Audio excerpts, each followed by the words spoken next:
ये आपको अपने मोबाइल में जो ये प्ले स्टोर है ना, इसको ओपन करना है और प्ले स्टोर से एक एप्लीकेशन डाउनलोड करना है। इस सर्च बॉक्स पे क्लिक करेंगे और यहाँ पर आपको लिखना है पासपोर्ट।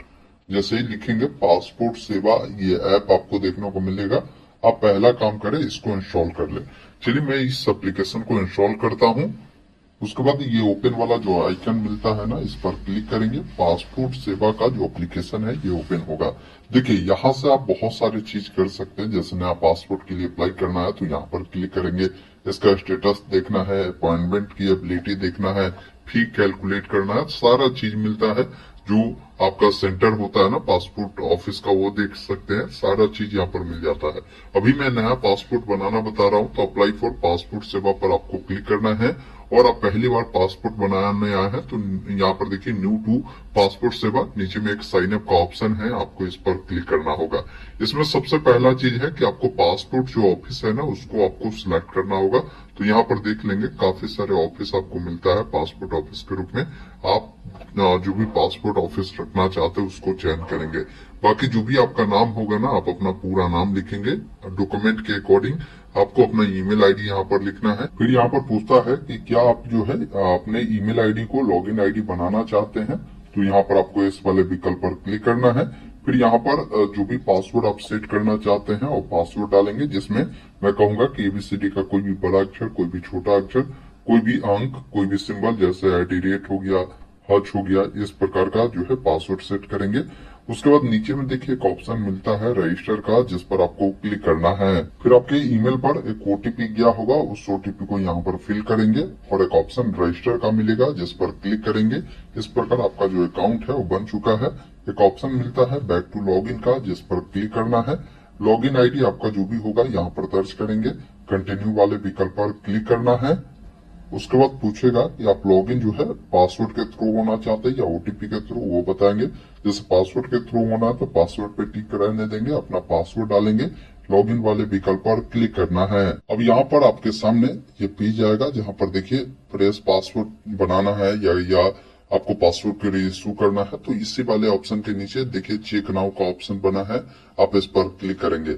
अब देखिए यहाँ पर मान लीजिए किसी को अपने पासवर्ड को रिन्यू करना है, तो अपना password number, date of birth को डालकर यहाँ से सेंड ओटीपी पे क्लिक करेगा। लेकिन आप नया पासपोर्ट बनाने आए हैं, आपके पास ये चीजें है नहीं, तो स्किप फॉर नाउ पर क्लिक करेंगे। यहाँ पर पासपोर्ट ऑफिस आपका जो है चयन रहेगा। नेक्स्ट वाले विकल्प पर आपको क्लिक करना है। अब देखिए यहाँ पर आपको जो है कुछ जानकारी आपको बताना है। जैसे आपको जो पासपोर्ट बनाना है वो फ्रेश है, तो फ्रेश पासपोर्ट के सामने आपको टिक कर देना है। इसके बाद पासपोर्ट आपको जो बनाना है ये नॉर्मल बनाना है या आप चाहते हैं तत्काल में बने, तो मैं कहूंगा कि नॉर्मल ही बना। नॉर्मल में थोड़ा सा समय लगता है, लेकिन बन जाता है जल्दी ही। उसके बाद पासपोर्ट जो आप ये बनवा रहे हैं, वो 36 पेज वाला चाहिए या 60 पेज वाला चाहिए, वो चीजें आप यहाँ पर बताएंगे। उसके बाद नीचे में एक ऑप्शन मिलता है सेव एंड नेक्स्ट का, जिस पर आपको क्लिक करना है। उसके बाद यहाँ पर आपका जो भी नाम है ना, आप अपना नाम लिखेंगे इस वाले में। जैसे फर्स्ट नेम, मिडिल नेम जो भी होगा इसमें लिखेंगे, और सरनेम में आपको लास्ट नेम लिखना है। जैसे किसी का नाम राम कुमार शर्मा है, तो राम कुमार ये गिवन नेम में डालेगा, और शर्मा जो है ये सरनेम में डालेगा। वही किसी का नाम राम कुमार है तो गिवन नेम में राम, और कुमार सरनेम में आपको लिखना है। आपका जो भी जेंडर है, लड़का है तो मेल, लड़की है तो फीमेल, और ये चीजें आपको यहाँ से सिलेक्ट करना है। अब यहाँ पर आपसे पूछता है कि क्या आपका कोई अदर नेम रहा है, तो आप यहाँ पर इस नो में जानकारी देंगे। इसके बाद यहाँ पर आपसे पूछता है कि क्या आपने कभी अपना नाम चेंज किया है, तो इस नो में इसके बारे में आपको जानकारी देना है। आपका जो भी डेट ऑफ बर्थ होगा ना, यहाँ पर कैलेंडर मिल जाता है। सबसे पहले आपका जो भी साल होना, यहाँ से आप साल को सिलेक्ट करेंगे। जैसे मान लीजिए जो भी आपका साल है यहाँ पर है ना, साल को चयन करिएगा। महीना जो भी है आप यहाँ से बढ़ा घटा सकते हैं, और डेट जो भी है इस प्रकार चयन करके ओके करेंगे। डेट ऑफ बर्थ आपका यहाँ पर आ जाएगा।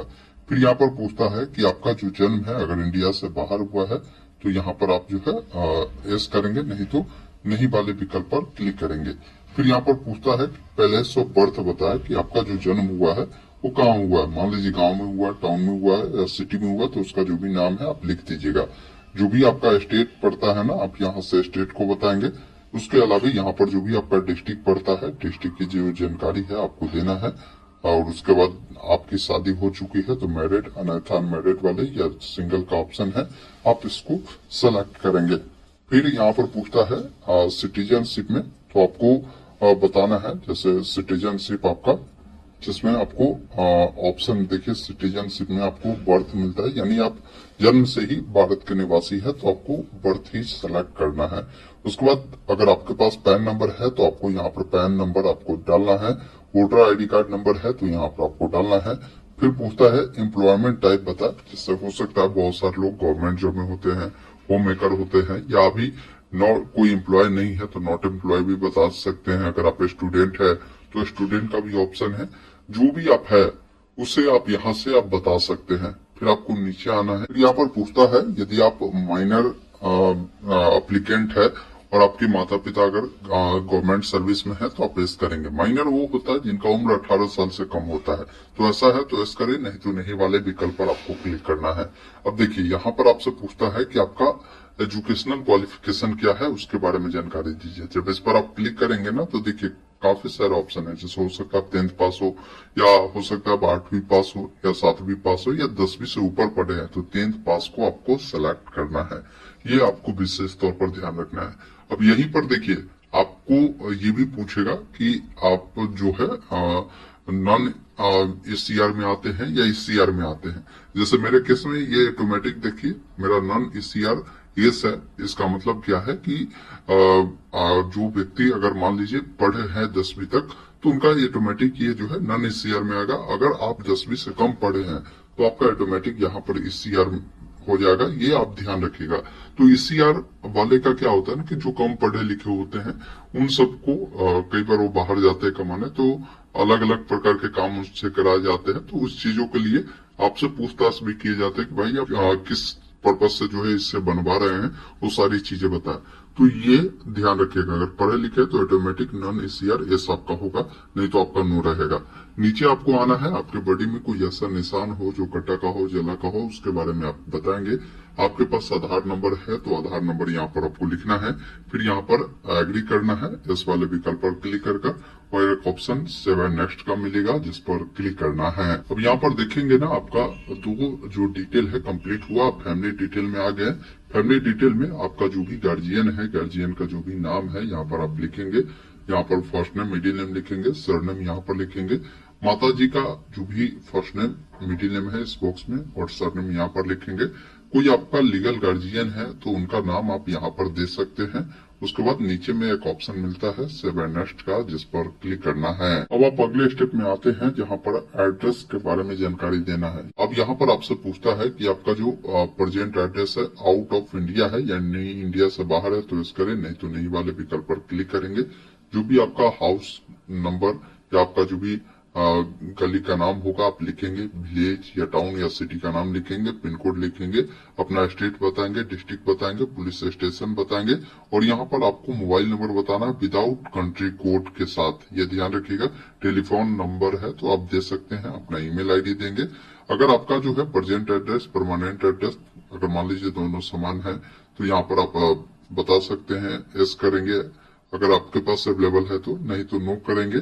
उसके बाद एक ऑप्शन देखिए मिलता है सेव एंड नेक्स्ट का, जिस पर क्लिक करना है। उसके बाद ये पॉपअप आएगा कि आपके जो ईमेल आईडी है ना इस पर आपको मैसेज आ सकता है। जो भी पासपोर्ट से रिलेटेड जानकारी होगा वो या इम्पोर्टेंट जो भी इंफॉर्मेशन होगा आप ओके करेंगे।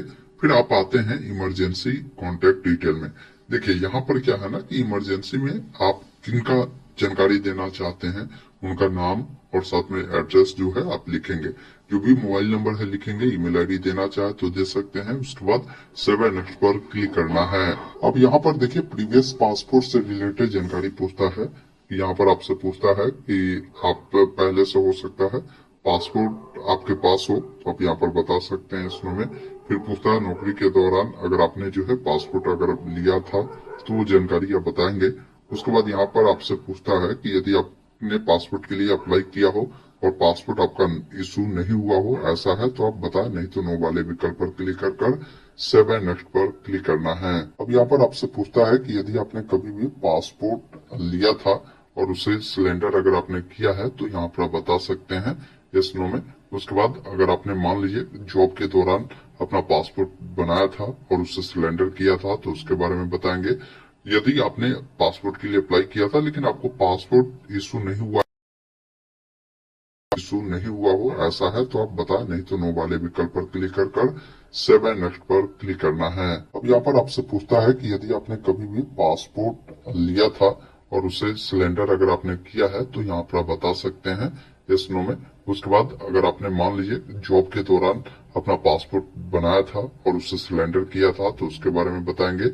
यदि आपने पासपोर्ट के लिए अप्लाई किया था लेकिन आपको पासपोर्ट इशू नहीं हुआ है, वैसा स्थिति है तो इस करेंगे, नहीं तो नहीं वाले विकल्प पर क्लिक कर सेवन नेक्स्ट का जो ऑप्शन मिलता है ना, आपको इस पर क्लिक करना है। अब जैसे ही यहाँ पर क्लिक करेंगे, जिसमें आपके एक्टिविटी से रिलेटेड जानकारी पूछता है, जैसे आप पर कोई केस मुकदमा तो नहीं है, ये सारी चीजें बताना है। तो यहाँ पर मोस्टली केस में नो ही होगा, सब में आपको जो है यहाँ पर नो कर देना है और फिर आपको नीचे आना है। नीचे आने के बाद एक ऑप्शन सेव नेक्स्ट का मिलेगा जिस पर क्लिक करना है। अब यहाँ पर देखेंगे ना, आपका पासपोर्ट का प्रीव्यू आता है। जैसे यहाँ पर आपके पासपोर्ट पर आपका फोटो रहेगा, सिग्नेचर रहेगा। बाकी यहाँ पर देखेंगे ना, आपका जो भी लास्ट नेम है, आपका जो भी फर्स्ट नेम है वो देखने को मिलेगा। बाकी आपकी जो जानकारी है यहाँ पर देखने को मिलता है और सेकेंड पेज पे माता पिता का नाम मिलता है और आपका एड्रेस मिलता है। सारा कुछ सही है तो इस चेकबॉक्स पे टिक कर सेव एंड नेक्स्ट पर क्लिक करना है। कुछ गलती है तो अभी आप उसको सुधार कर सकते हैं। अब यहाँ पर आपसे पूछता है कि आप जो है जैसे प्रूफ ऑफ बर्थ के लिए कौन से डॉक्यूमेंट देना चाहते हैं। यहाँ पर जैसे बर्थ सर्टिफिकेट देना अगर आप चाहते हैं, ड्राइविंग लाइसेंस हो या आपके पास हो सकता है पैन कार्ड हो, तो परमानेंट अकाउंट नंबर वाला ऑप्शन को भी चुन सकते हैं। यहाँ पर मल्टीपल ऑप्शन है, जो भी देना चाहते हैं उस डॉक्यूमेंट को यहाँ से सिलेक्ट कर दीजिएगा।